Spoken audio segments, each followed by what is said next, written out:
One thing that you can be asked about is your linea alba, specifically when it comes to pregnancy or birth or tearing in that portion or herniations in this portion. The linea alba, this central line of connective tissue, this is where you could see potential tears or rips. We often see it in pregnancy just because the abdomen is stretched the most, but you could see this in anything that raises intra-abdominal pressure internally. Obviously, that would have to be a great pressure increase, but post-surgery, if you had swelling, things of that nature.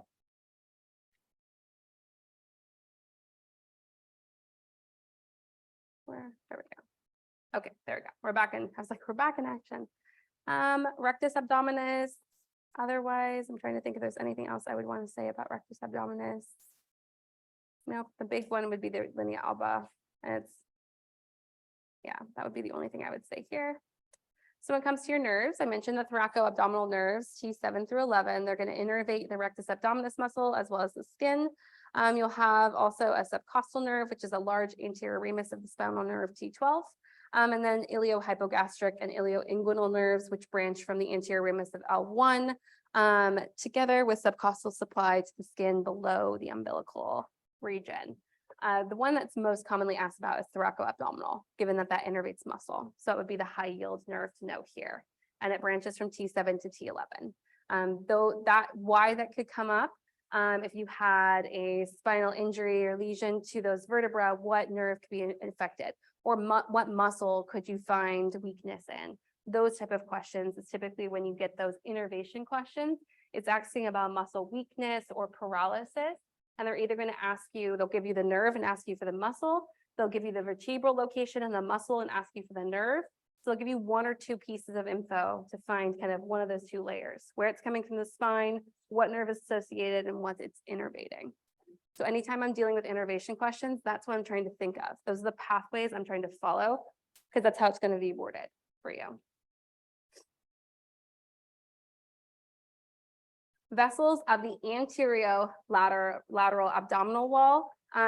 These are vessels that are more superficial. These are not the ones that are like coming directly off of our abdominal aorta. Those are the vessels I really want you to know in the abdomen. The superior anterior lateral vessels, I am not as concerned about you knowing them. If you can learn the abdominal aorta and what they supply, then you could go back and you could review these components. But I would focus on your abdominal aorta and what areas those are supplying first. So for now, I would say at this point in your study, skip. That's where I would be. The lymphatic drainage of your abdominal wall, your lymphatic vessels are going to accompany veins, and they're going to move upwards into draining anterior thoracic duct. So when it comes to different umbilical folds, the only time I see this asked is in regards to embryology. And when we talk about the Allen's flaw, to the urachus, and then the umbilical fold afterwards, so that developmental pathway. So if you're able to remember that like trajectory, that pathway from embryo to adulthood, that would be the majority of those type of questions. I rarely see an umbilical fold question on NPLEX. Your different fossa, they love asking about what things can go through, what depressions or what different spaces are. Really, you're just looking at kind of what could interlie in these regions. So your supravesicular fossa or vesical fossa, your medial inguinal fossa or your lateral inguinal fossa, they kind of are self-explanatory, a little bit of where they are falling in line. Could you see questions on this? I would find them less outside of maybe your hernia question. So your lateral inguinal fossa, lateral to the lateral fold, deep, and includes the deep inguinal rings. And so that's where you'll find the most common hernia is your indirect inguinal hernia. So when I see these fossa asked about, it's in regards to that question. Your medial inguinal fossa, this is between your medial and lateral folds, commonly called your inguinal triangles or Hasselbalch triangles. It could be the site of a direct inguinal hernia. So being able to differentiate between these two, so medial inguinal would be direct, lateral inguinal would be your indirect, both inguinal hernias, both more common, obviously, in males. All right. And then here's our inguinal region where you can actually see these hernias occur. So this is in the area, the inguinal regions in the area extended between your ASIS and your pubic tubercle. It's the region where a lot of structures exit and enter the abdominal cavity, which is why it can be weaker. That connective tissue can be weaker and more subject to herniation. Herniation occurs in both sexes, but like I said, more common in males, much more common in males because of the spermatic cord passing through the canal. And the migration of testes for the abdomen in the perineum accounts for many of the structural features in this region, why we have these different spaces for things to move through. So this would be an example of a herniation present here as well, defective inguinal canal. Okay. The inguinal ligament as a whole, where do I want to say that? Mainly recognize it as a structure of separation. So things above inguinal ligament and below inguinal ligament. This will come into play when we talk about arterial structures. That would mainly be your way that this would be asked, or the things they would want you to know about this inguinal region. We can see here, I believe we have this ligament across here, superior or superficial inguinal ring here, and then below it we can see these three major structures: femoral artery, femoral vein, and femoral canal. Recognize that these become femoral artery and femoral vein moving from the external iliac structures once they've passed through that inguinal tissue. So once you've moved past the inguinal ligament, then you actually get to those femoral structures, the femoral artery and femoral vein. And then our inguinal canal here, again, inguinal herniation is going to be your most common pathology discussed here. Main occupant is going to be your spermatic cord or your rounded ligament of the uterus. We'll also have lymphatic vessels and a nerve as well. The differentiation between the deep and superficial rings, this could come into play. The only reason I'm spending a little time on this is we've had several years that they've done a lot of male anatomy and a lot of male path questions as part of your repro, and not a lot of female anatomy and female questions. So the deep internal ring is the internal entrance to the inguinal canal. It's essentially where you have your evagination of your transversalis fascia, and it's lateral and to the inferior epigastric vessels. So what does that look like here? This little tiny dot here is showing you where that deep inguinal ring is located.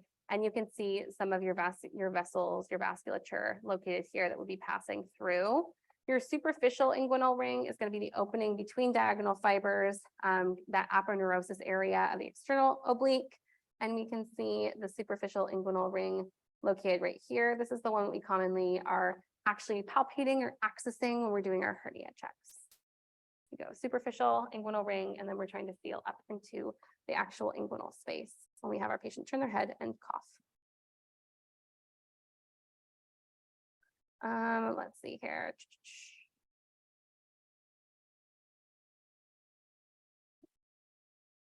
All right, this triangle is a classic boards question. So Hasselbalch's triangle. So this is the triangle here. It's defined by your lateral border of the rectus abdominis, not the recut, that's rectus abdominis, the inferior portion of the inguinal ligament, and all of the important epigastric vessels. Why are they important? Because if you have a direct inguinal hernia, they will occur directly medial to the epigastric vessels, and indirect hernias can occur lateral to the epigastric vessels. So Hasselbalch's triangle can help you define that indirect versus direct herniation. So again, Hasselbalch's triangle, lateral border of the rectus abdominis, inferior portion of the inguinal ligament, and all the very important epigastric vessels. You can see epigastric artery here. It's important because direct inguinal hernias are medial to your epigastric vessels, medial. Your indirect hernias are lateral to the epigastric vessels.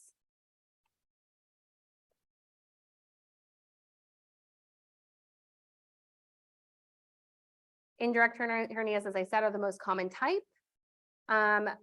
You could have both a pantaloon hernia where you have both. I've never seen that tested on. An incarcerated hernia I've seen. This is where you cannot reduce the herniation back into the abdomen, meaning push the tissue back in. If it contains bowel or other structures, it could lose blood supply and you could get necrosis.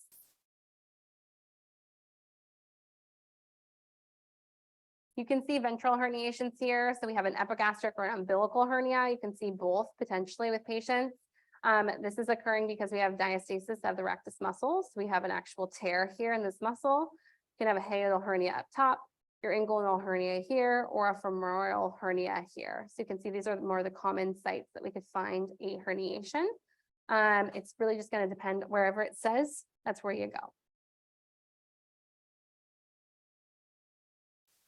So our spermatic cord in our testes, it's going to begin in our deep inguinal ring. The fascial covering is derived from anterolateral abdominal wall during prenatal development, so a little embryology there. The internal spermatic fascia is derived from the transversalis fascial at the deep inguinal ring, and really the cremasteric fascia from your internal oblique and your external spermatic fascia from your external oblique aponeurosis. This external spermatic fascia is kind of partially a component of why when it's cold, that the testes are going to contract and pull towards the body to get closer to blood supply. So the cremaster, it's going to act with the dartos muscle, which is smooth muscle.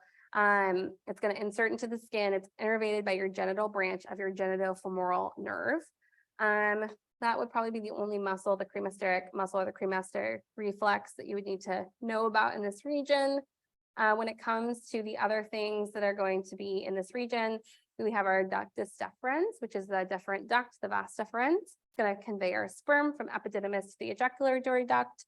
The testicular artery, it's going to eventually come back up to the aorta. That's where it arises from. It branches off all down there from the gonadal arteries. The artery of the ductus deferens, that arises from our inferior vesical artery. The cremasteric artery arises from our inferior epigastric artery. And our venous plexus is a bunch of veins that are going to drain the region. How much of these should you know? No ductus deferens, that's important. Sperm from epididymis to ejaculatory duct. Know the testicular artery comes from the aorta, branches off. The others, I would say lower yield. Yes. The cremaster muscle is innervated by the genital branch of the genitofemoral nerve. Yes, correct. Yep, good question. Arterial supply and innervation of the scrotum. The cremasteric artery from your inferior epigastric artery would be the one to know. Your genital branch of your genitofemoral nerve is going to supply the anterior lateral surface of the scrotum. There's a couple other branches of nerves that you could know, but I would focus on that genitofemoral nerve and then the femoral cutaneous nerve. Again, how high yield do you want to go here? If this is an area of expertise for you, go more in depth. If it's not, go more basic. Just know one nerve, and it would be genitofemoral and cremasteric artery. Descent of gonads, that was kind of covered in our embryology section. I'm going to skip that for now. Our venous testes, so the right testicular veins will empty into the IVC. The left will empty into the left renal vein. So they do drain differently. So that is a great test question. So right testicular veins into the IVC, left into the left renal vein. Okay, our peritoneal cavity. I'm going to look first at our greater and lesser omentum. So the greater and lesser omentum, the greater omentum is going to extend from the greater curvature of the stomach, the lesser omentum from the lesser curvature, so hence their names. The greater curvature is going to connect to the duodenum. It's going to have three parts: the gastrophrenic, the gastrosplenic, and the gastrocolic ligament. They are going to connect to the areas that they are named after. So phrenic is going to connect upwards, splenic is going to connect laterally, and colic is going to connect posteriorly or inferiorly. The lesser omentum is going to have a hepatogastric and hepatoduodenal ligament. So that means it's going to move over and it's going to actually help connect the liver to the stomach. So the components of the right upper quadrant to the components of the left upper quadrant. The hepatoduodenal ligament will also connect to the portal triad. Subdivisions of the peritoneal cavity, I wouldn't focus on knowing this at this point. I would know the greater and the lesser omentum. Those I would know. All right, the stomach. These are often asked about in regards to questions surrounding like peptic ulcer disease, ulcerations. So they would say potentially describe a region of the stomach and ask what area that's in, or ask if that's inferior or superior or anterior or posterior. So knowing the regions of the stomach can be helpful. The fundus is going to be around the fifth left intercostal space. So that's where it's located in. The cardia region is going to surround the cardial orifice closest to the heart, or where the esophagus opens into the stomach. The cardial notch is that upper notch up top. We can see our lesser and greater curvatures. The body is the big meat of the stomach. As we get towards the pylorus, which is going to move towards the duodenum, we have our pyloric canal, which is obviously by our pyloric sphincter, and the pyloric antrum. So these would be our regions that we would want to know. I haven't seen many questions about the angular incisure or notch, but the cardial notch I have. When you could also see questions in this area could be with a hiatal hernia question, and you had an outpouching of the stomach, which portion is most likely to be outpouched above the diaphragm. It'd be your cardia region first, and then potentially your fundus or body. Inside of the stomach, we do see gastric folds or rugae are present. That would be really the question I could see there is increased surface area. And then the vasculature of the stomach. This is going to start our conversation about our abdominal aorta. So the stomach is given blood flow from our celiac trunk, which branches directly off of our abdominal aorta around T12 in that region. It branches off prior to L1. So it's right after that abdominal aorta becomes the abdominal aorta. It's moved through the diaphragm. We're going to have a branching off, which is the celiac trunk. This is also a part of the foregut when it comes to development. So if we're thinking all the way back to embryology. The majority of blood is supplied through kind of these anastomoses, these small capillary regions that come off the celiac trunk that cover or coat the whole stomach. We'll also see those branch into the gastric arteries, right and left, along the greater curvature. We'll also see the gastroomental arteries. We can see here, though, that all of them are going to come off that celiac trunk. This would be our left gastric artery here. This is our splenic artery, which is going to go to the spleen. It's not going to give blood flow to the stomach. That's often a common question. And then this, I believe, is that's hepatic coming off the other way. So, but this all is going to source from our celiac trunk. That's probably the most common question I see is what provides blood supply to the stomach, and celiac trunk is often listed. If they provided celiac trunk and gastric artery, I would choose gastric artery over celiac trunk. Celiac trunk is the source. Gastric artery would be the actual artery that's supplying blood to the stomach. Was that your question? Read your mind. Yeah. But they didn't have the gastric present. Yep. Exactly. So if it's left off, celiac trunk or artery is going to be your best answer. If it's on there, you have gastric, choose gastric. Often they'll give you celiac and splenic. And so you're like, but it's not the splenic. Splenic is providing blood supply to the spleen. Yes.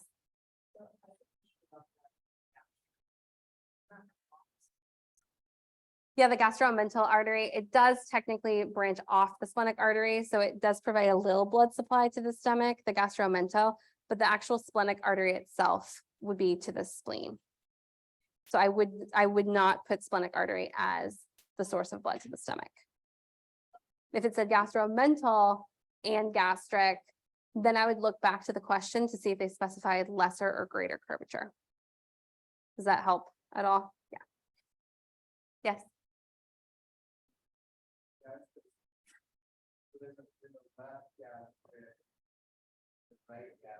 Correct. It's not, we can't. Both come from the celiac trunk.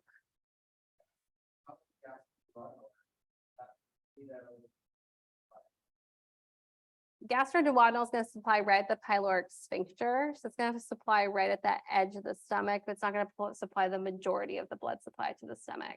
And again, that's the words you're looking for in your NPLEX exam. It's going to say what supplies the majority of blood supply to the stomach. And that's when I would choose gastric or celiac trunk if gastric's not available. If it says what supplies blood supply primarily to the greater curvature, then you could, and it provided you with the gastro-omental, I would choose that. If it said pyloric sphincter, you could choose gastroduodenal, I'd choose that. But to simplify things, because when we're studying, I want to make it as simple as possible. No celiac and gastric as your major supplier, and then these others as secondary to these specific locations. They'll often say gastric, they might give you a left or right, but they often aren't going to make you actually identify left or right where they're coming from in your test question. The time where I say lefts and rights important are on things where there's something that's only unilaterally present. So celiac trunk, there's only one celiac trunk. Right or left kidney, there's two. So typically there's two renal arteries. I don't see them specifying like right versus left, making you choose those on the NPLEX exam. Yeah, good question. Good stuff, yes?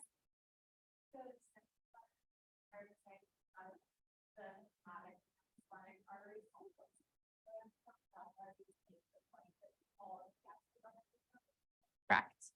Every portion that's going to supply the stomach comes off that celiac trunk.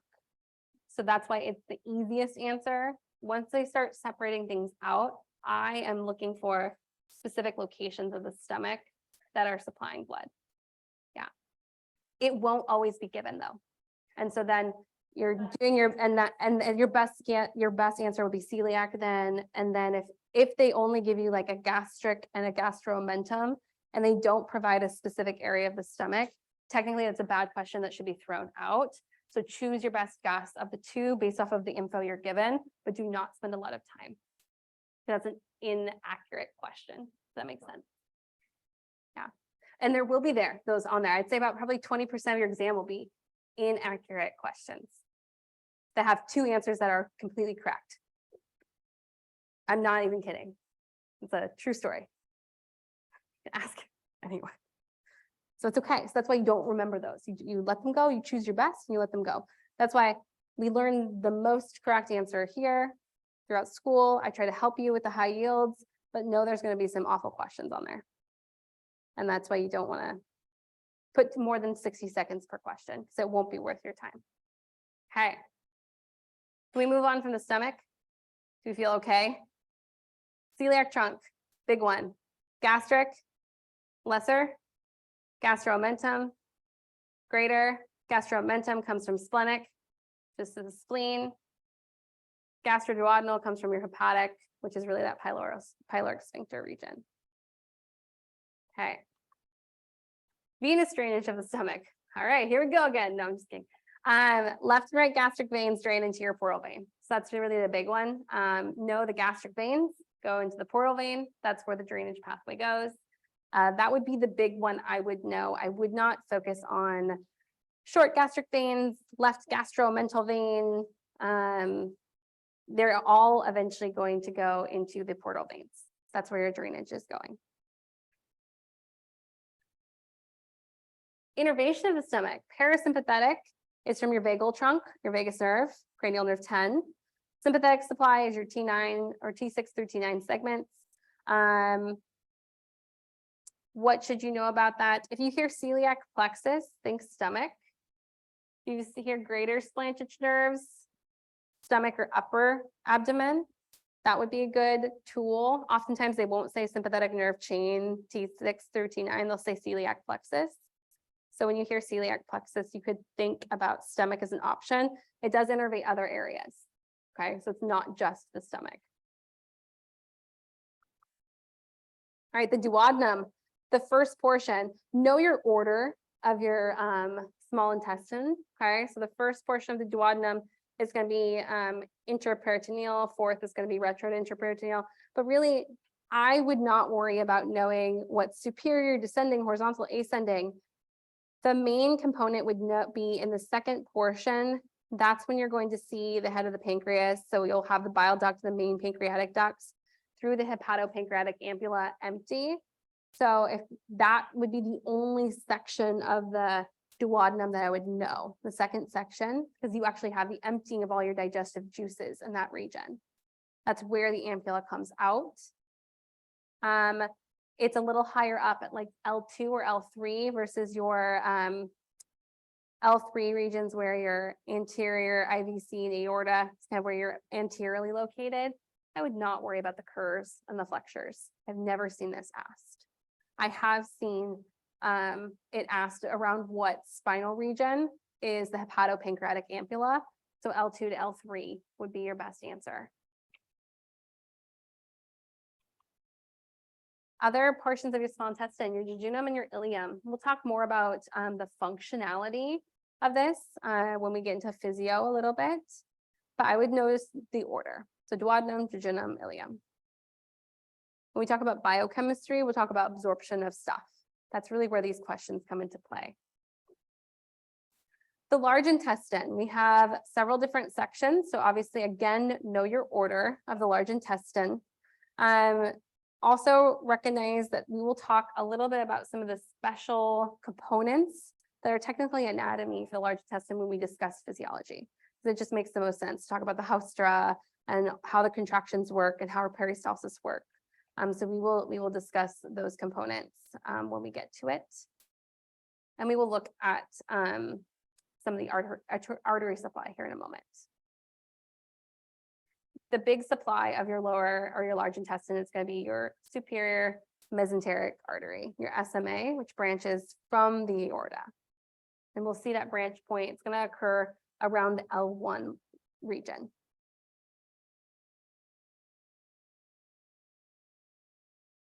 Your flexures, your hepatic and your splenic flexures, those are sometimes asked about. Mainly in regards to where other structures are located. That's where I see that discussed. The arterial supply is pretty much the superior mesenteric artery until you get to the hindgut region. So this kind of descending region, then you move into the inferior mesenteric artery. But the majority of circulation is the superior mesenteric artery. And you can see the branch point, superior mesenteric, inferior mesenteric. They both branch from the aorta, superior at L1, inferior at L3. Superior, inferior mesenteric, and celiac trunk only have one branch point from the aorta. Every other artery we discuss will have bilateral branch points. So that makes them unique. Our descending colon, moving downward here, there is an interesting component, the sigmoid colon. Around the S3 kind of segment of the sacrum. And then we will discuss a little bit when it gets to innervation about the rectum. There's two different components depending on if you're superior or inferior to the pectinate line. Blood vessels of the descending and sigmoid are primarily the inferior mesenteric artery at this point. This would be the hindgut portion.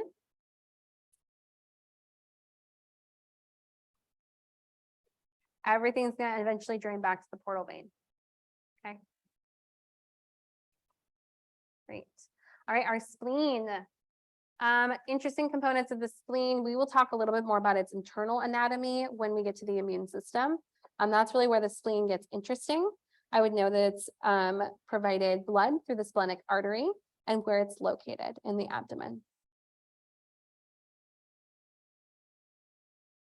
We can often see that one portion of the spleen, the hilum, is in contact with the tail of the pancreas. That can provide some interesting discussion. So the hilum of the spleen is where the tail of the pancreas is essentially communicating. Again, the splenic artery is going to be the supply of blood to the spleen, like I mentioned. Splenic vein will also be the major drainer of the spleen. And it's going to drain, I don't know if we can see it here. Yep, we can see it joining into the inferior mesenteric vein. So inferior mesenteric vein joins up with the splenic vein, and they're going to both drain into the hepatic portal vein.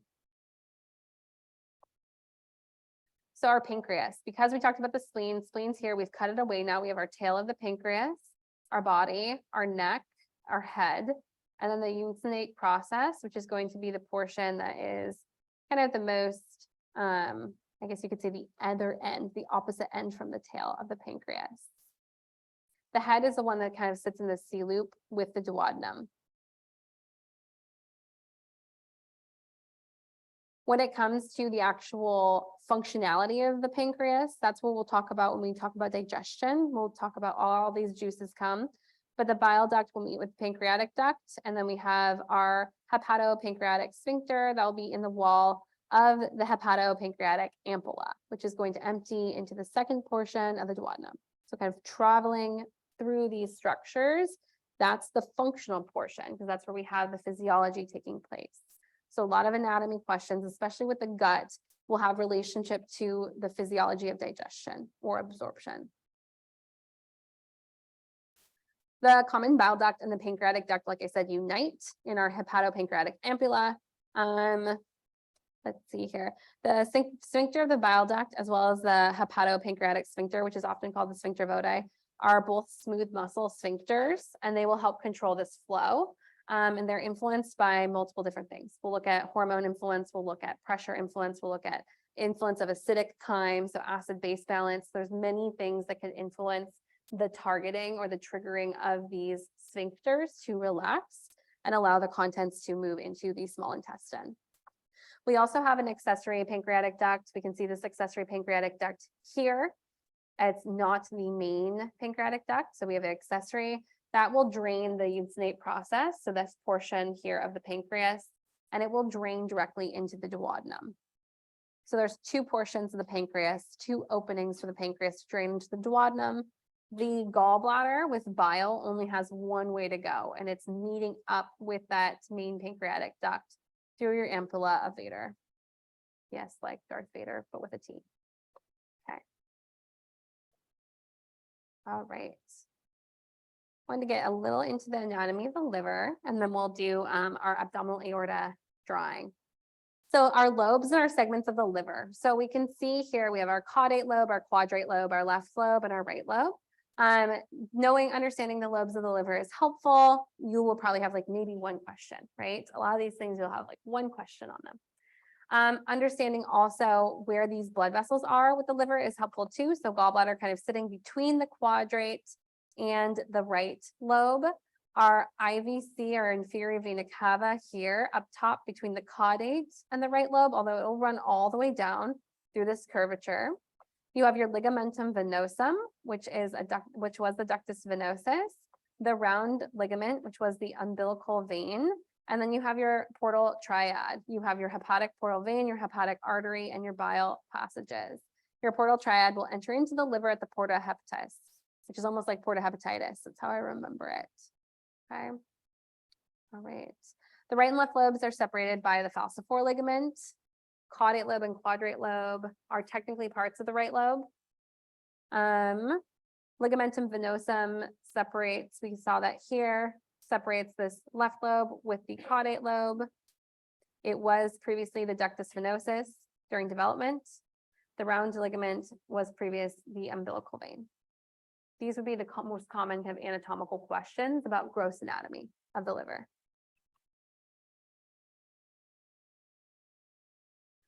All of the lobes, right and left, have their own portal supply from a hepatic artery and portal vein and its own venous and biliary drainage. So they're all subdivided into 8 segments. I think the main key portion is that they all have their own drainage. They all have their own blood supply, and they all have their own drainage, venous and bile, and they will meet together at that portal triad as one centralized drainage component. The liver is one of our major lymph-producing organs. A lot of the thoracic duct lymph flow comes from our liver. Our liver is a big organ of detoxification, right? So it makes sense. That's going to do a lot of our lymphatic drainage. The lymphatics are going to run with any venous structure most of the time, okay? Or arterial structure, because it's hijacking some of that contractility of our cardiovascular system to help move that lymphatic flow. So you'll see lymphatics that are deep running with the portal triad and hepatic veins. So there's two sources the liver gets blood from, not both.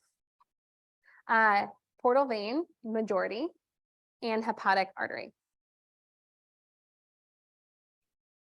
The nerves of the liver come from the hepatic nerve plexus. Because it says hepatic, you can remember it. It is the largest derivative, so source or branching off point from that celiac plexus that I reminded you about earlier. Celiac plexus being more for that stomach region. Branch off of it, you have the hepatic nerve plexus, which is going to go just on the right-hand side. When it comes to our biliary ducts and our gallbladder, remember, liver makes bile and it's going to secrete bile and it's going to be stored in the gallbladder. Gallbladder then will secrete bile through our bile duct, through our pancreas, and then out into the duodenum. The main component that we want to remember is we have our right and left hepatic ducts that are going to join together to become the common hepatic duct. We then, from our gallbladder, have our cystic duct. And then once the cystic and the common hepatic duct join, that becomes the bile duct. So understanding common hepatic duct plus cystic duct equal bile duct. That would be your best high yield bet here.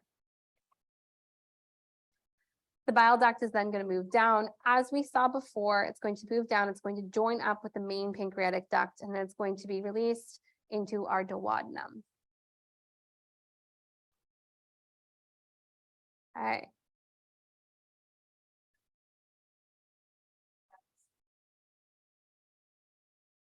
Second portion of the duodenum, yes. So first portion of duodenum, we don't have drainage. Second portion of duodenum is when we have that ampulovator. The pancreatic accessory duct drains right at almost the separation of the first to second section. Good question.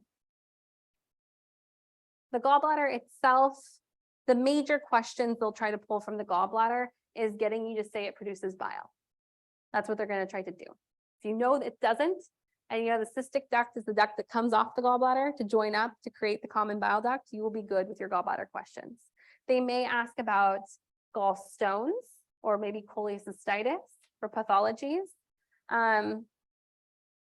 Those are the majority of the gallbladder questions I see. You could also see where it lies in relationship to the liver. So this picture here that we had, recognizing that it's going to kind of lie right in this portion between the right lobe and the quadrate lobe right here and tucked up away. That would be really the only questions I could see them asking about your gallbladder.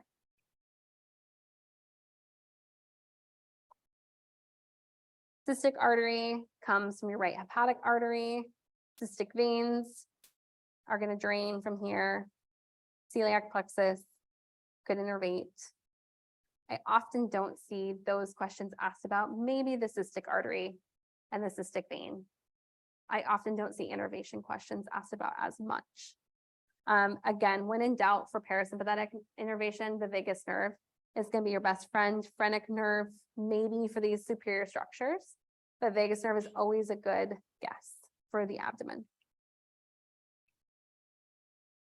All right, portal circulation. When it comes to portal circulations, we have here this big portal vein. It's going to branch into kind of segments, and it's going to end in these expanded capillaries in the venous sinusoids of the liver. Trying to think of the big ones. So between the esophageal veins, they're going to drain into either the azygous vein for systemic drainage, or the left gastric vein if it's going to go into the portal system. When these are expanded, that's when you can get an esophageal varice. So that would be the pathologic connection there. Between the rectal veins, you have, I wouldn't focus as much on those. Periumbilical veins, let me see if I have a picture here. So periumbilical veins here. So we have our umbilicus, periumbilical vein of the anterior abdomen wall, so our portal system, when the anastomose with a superficial epigastric vein. If those are dilated, that's when you can get the caput medusa, which is the crazy covering superficially of blood vessels. That can be a sign of backlogged blood flow, whether typically damage to the liver or an issue with liver function, although you could see it in anything that could back up venous supply or venous flow. Typically, we're seeing it with liver disease. All right, kidneys. Oh, this is like their favorite question. Where's the kidneys according to the thoracic spine or whatever? It depends on which side. T12 to L3 is my best statement. But some sources will say T12 through L4, some will say T11 through L3, they'll be different on the right and the left. So recognize that that is a questionable question. The right kidney is lower than the left because of the liver, but there's a high chance you'll get this question. So I would say T12 through L3 would be my best supportive answer for you. Okay. The one kidney component I just wanted to mention is you have your renal artery and your renal vein that feed into the kidney here at the hilum. That's like that entry point. Also where your renal pelvis comes out and then flows down into the ureter. So these three structures are here moving into from the external to internal portion of the kidney. We are going to have a day of kidney physiology. So we are going to review the inside portion of the kidney. So I'm not going to necessarily chop it open right now. But again, going from external to internal, that's where that renal pelvis is. And that's where you'll have the collecting of urine. But we're going to look at these structures a little closer when we do renal physiology. The vasculature, I'm going to show you on a picture here in a moment that we're going to draw, but essentially they're going to rise at the level of between L1 and L2, the renal arteries. The right renal artery has to move a little bit longer than the left renal artery because of the liver and the IVCs in its way. There's going to be multiple segmental arteries that move out from the renal artery. Renal vein is going to be anterior to the arteries, and for the renal vein, the left one is longer because it has to pass over to the IVC, which is more on the right side. So the renal artery is long, or the right renal artery is longer than the left. The left renal vein is longer than the right. So other renal vasculature components that are, I guess, more interesting. You have suprarenal arteries that rise from three different sources: the superior, the middle, and the inferior. So the superior suprarenal arteries, they come from the inferior phrenic. The middle suprarenal arteries from the aorta, near your superior mesenteric, and your inferior suprarenal arteries, which are from the actual renal artery itself. I will show you a picture that will help you visualize this a little bit better, coming off from the trunk. Innervation is from the renal nerve plexus. It has renal in its name, so that one's easier to remember. I think that's the best thing we can do there. And this would be your big summary. So your autonomic sympathetic innervation is the abdominal pelvic slanted nerves, the prevertebral sympathetic ganglia, and the abdominal aortic plexus. So these would be your three big sympathetic innervations of the abdominal viscera, kind of the stuff, the organs of your abdomen. Okay, that's terrifying. We're not going to do anything with that right now. Don't worry. We are going to talk a little bit about neurophys. So we will discuss kind of these different pathways generally, which can be applied across the rest. Okay.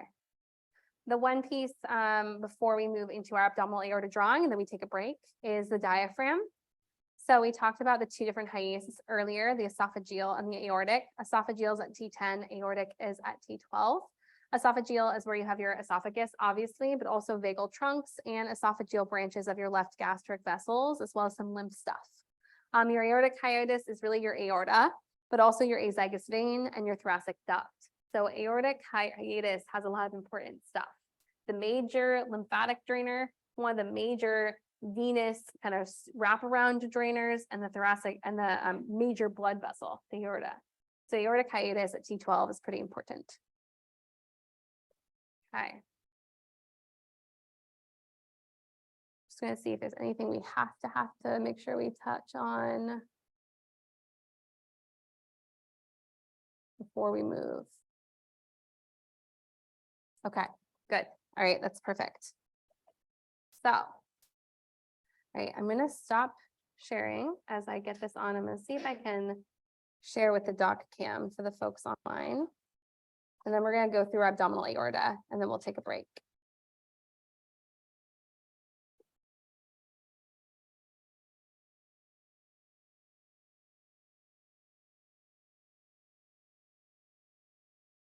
Okay. I wish that, don't know if you'll be able to see. Okay.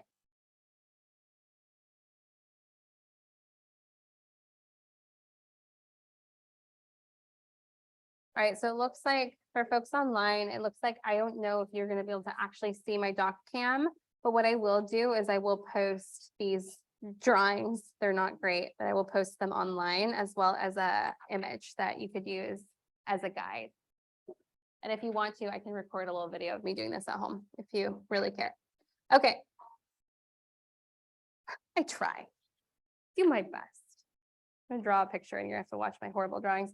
So this one's a little bit more intensive than the other one that we did. So essentially what I suggest you do first is you draw yourself a diaphragm up top.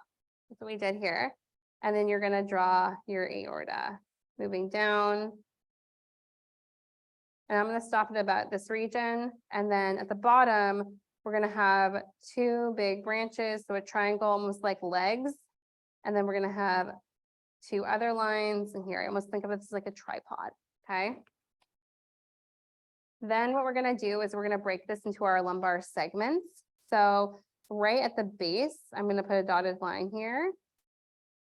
Then I'm gonna go probably, what do I need to? 1, 2, 3, 4.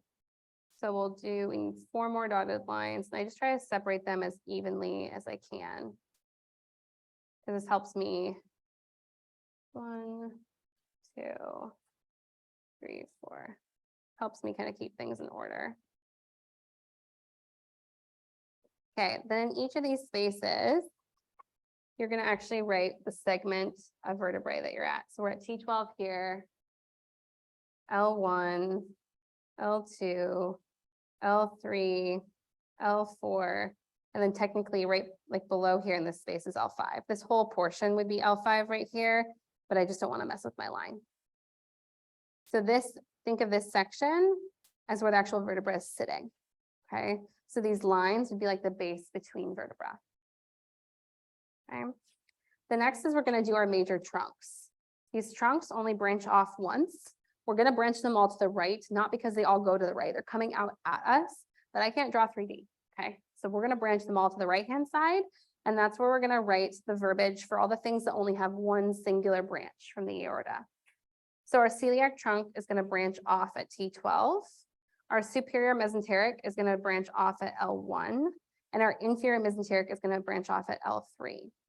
So that's where I'm going to write these here. So I have my inferior mesenteric at L3. I have my superior mesenteric at L1.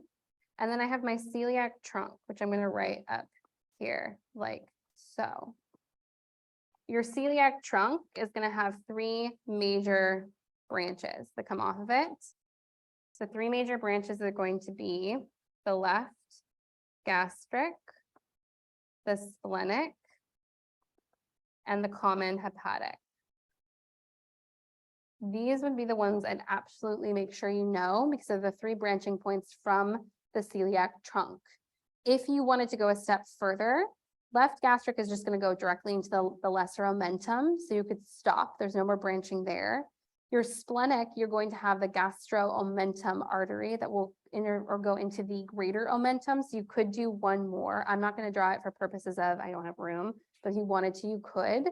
And your common hepatic is going to branch into the cystic, as well as the right gastric, as well as the right the gastroduodenal. So there's multiple that come from the common hepatic. I would not write those branches for the purposes of this paper. Yes. Splenic is going to go to the spleen, and then you're going to have the gastroomentum artery, which is going to go to the greater curvature of the stomach,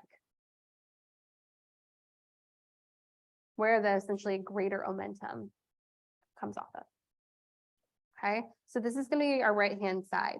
Now we're going to see branch points that are going to occur bilaterally, but we're not going to name them on the right side. I'm just going to name them on the left for simplicity, but note that they're all bilateral besides this right-hand portion here. So other things that branch in the T12 region, we're going to have a branch point up top that I'm writing in purple, and then we're going to have a branch point at the base here that I'm also writing in purple. This top one, I'm going to draw out a little bit further because it has a sub branch. I'm not drawing that out on this side because I don't have room.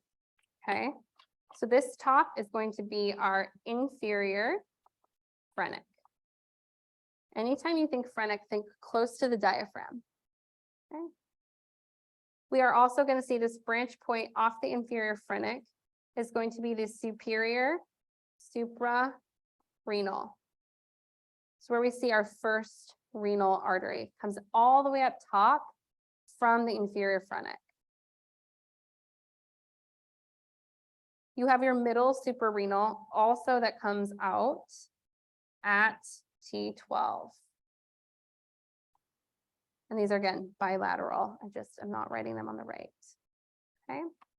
Our next region, we're now going to go into L1.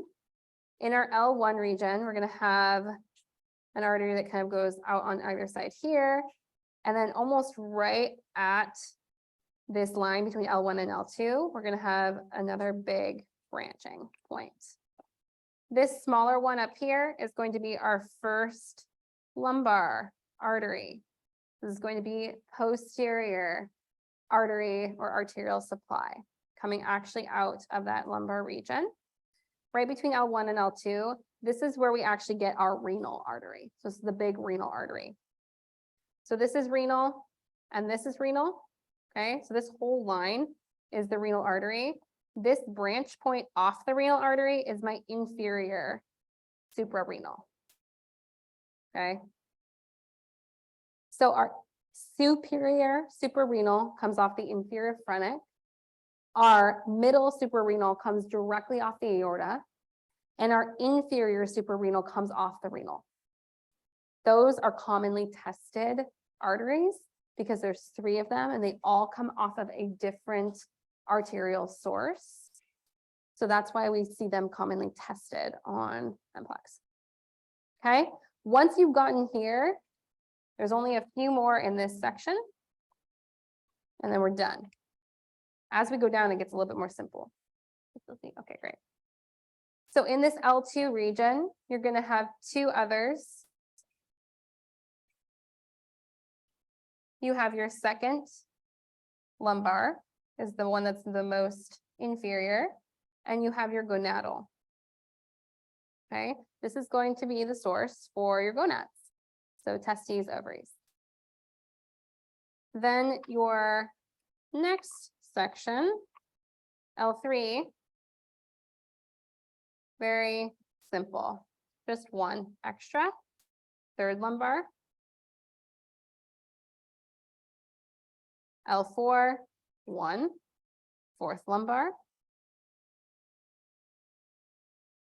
So L3, L4, super easy. L4, nothing, just the fourth lumbar. L3, third lumbar plus inferior mesenteric, okay? And then when we get down below into our L5 region, we already kind of pre-drew these. We have our median sacral in the middle, okay?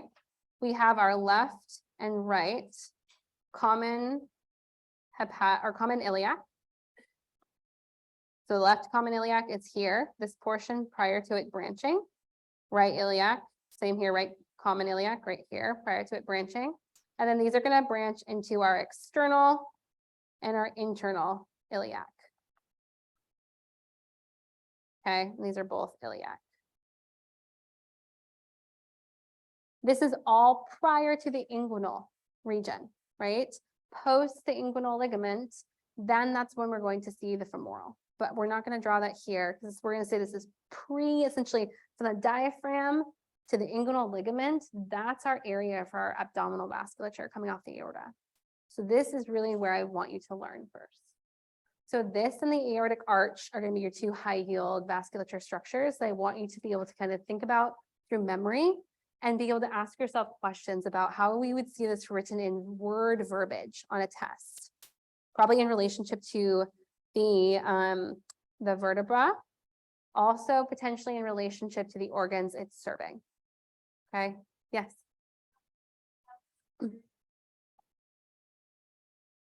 Oh, this one here or this one here?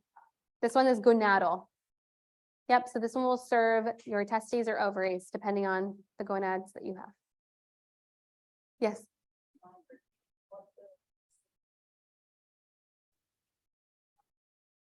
Yes. Yeah. So in T12 to L1, that's when you'll see questions about the renal and the suprarenal arteries. So your suprarenal arteries, you have three. You have the superior, the middle, and the inferior. All three of them are coming off of different points of your aorta. So your inferior or your superior suprarenal is going to come off of your inferior phrenic up at the top, T12 first. Your middle suprarenal is the only one to come directly off the aorta, which makes it unique. And that's right at the edge of kind of T12 before we get to L1. And then your renal is going to branch to give you your inferior suprarenal, right at the kind of exchange between L1 and L2. So those are those three. They are commonly tested or asked about because they're off three different branches and at kind of three different levels of the spine. Do you have a question? You're good. Hi. Excellent. Let's take a little break. So we'll come back at 10:10. So we'll give ourselves a 9-minute break. And then we're going to move into some neuroanatomy. Your face. Okay. It's going to be fun. You're doing it.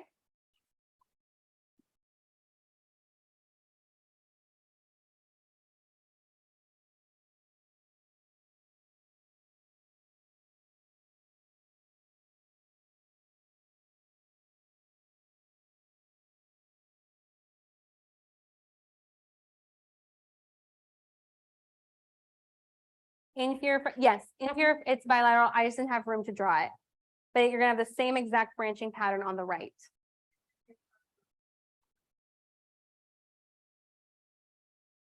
Correct, yep, so the middle suprarenal is gonna be bilateral here. The only ones that are unilateral are gonna be the celiac trunk, the superior mesenteric, and the inferior. So the reds are the only ones that are unilateral.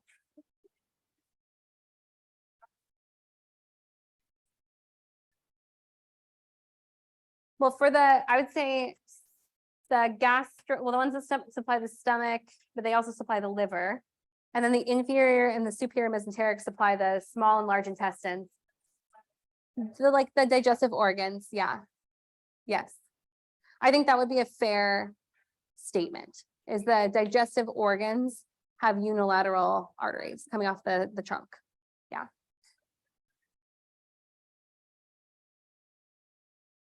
I'll leave it up for you while we're breaked, and then I'll move it back. Yeah.